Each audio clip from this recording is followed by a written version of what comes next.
Hi, I'm Mandy B. Anderson, and I want to welcome you to the very first issue of A Spiritual Cup of Coffee.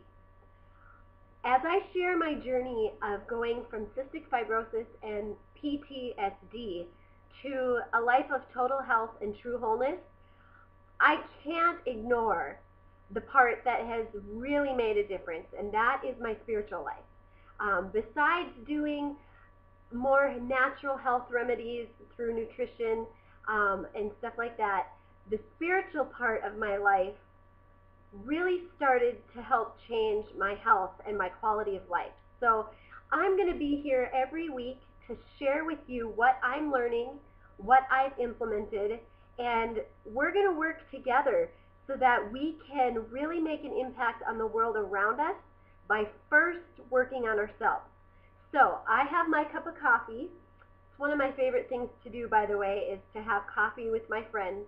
And I have made it a point to have coffee every week, every day actually, with God. So I have my coffee. It's actually the Starbucks caramel coffee with soy caramel macchiato creamers. So it's almost like an actual Starbucks treat. But anyway, today we are going to be learning from the book of Haggai. And I have my Bible here with me, so I encourage you to grab yours or even just grab a pen and a notebook or a journal because you're going to want to take notes today. And as we go through this book, there are some amazing things that God has for us. I also want to tell you before we get started that if you don't have the same beliefs that I do, that's okay. I don't expect you to come from the same background. If you don't even believe in God, but you're kind of curious as to what I've implemented in my life, that's okay too. I encourage you to take notes, learn what you can, and if you don't agree with something, that's all right. I still love you and believe in you, and you're still welcome here. So just wanted to let you know that because you just never know. It's good to know that you're welcome, right? Today's title is called Give Careful Thought. And we actually see God telling us that 5 times within these short 2 chapters. I don't know about you, but I've started to really pay attention when God repeats himself, and especially when he says something like, give careful thought to your ways. You first find that in chapter 1, verse 5. And I've made it a habit to start looking up words in the dictionary so that I fully understand what God is saying. And when I looked up the word ways, I found that it also means habits.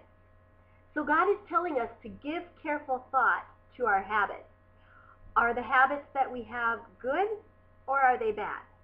You know, do we have habits in our mind that are keeping us stuck from what God has to offer for us?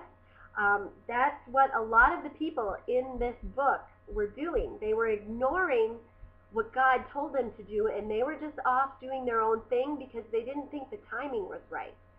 And God had a few things to tell them. What we find is that as they were going about their life, 3 things were happening because of their habits.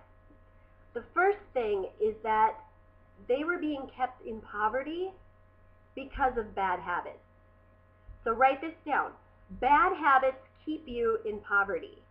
And you can find that in chapter 1, verses 5 and 6.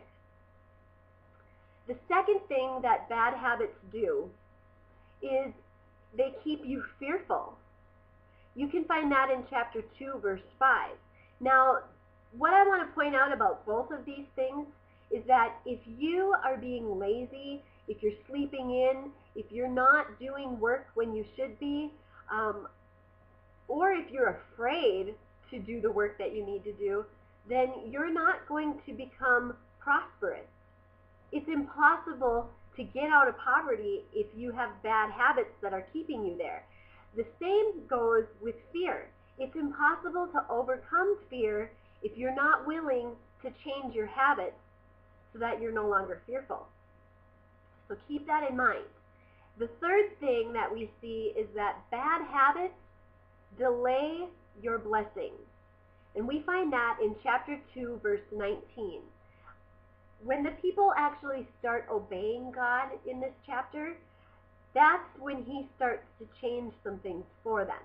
And he actually says, from this day on, I will bless you. I want to encourage you to read through these chapters on your own this week. Maybe come back to this video a couple times and write down some more notes, because there's a lot of nuggets in there. If God is telling us 5 times in 2 chapters to give careful thought to our habits, it's really important that we make sure our habits are on the right path and that they connect with what God has for us. The other thing I want you to do is to write down 3 of your own bad habits and spend some time sharing that with God and seeking how you can change them. I have been working on my own bad habits, and I look forward to encouraging you with the things that I've learned on my journey. What I want you to do right now is hop on over to my Facebook page and share with me how this video has impacted your life, and also share with me how I can help you on your spiritual journey, because we're in this together. We can learn from each other, and God wants us to have a community of people. That's what the church is. It's not a building. It's his people sharing with each other. So I encourage you to hop on over to Facebook, share with me what you've learned today, and maybe what's on your heart that we could talk about next week. Until then, I am praying for you. I believe in you, and I wish you a great day. May you be blessed, be healthy, and be inspired. Bye-bye.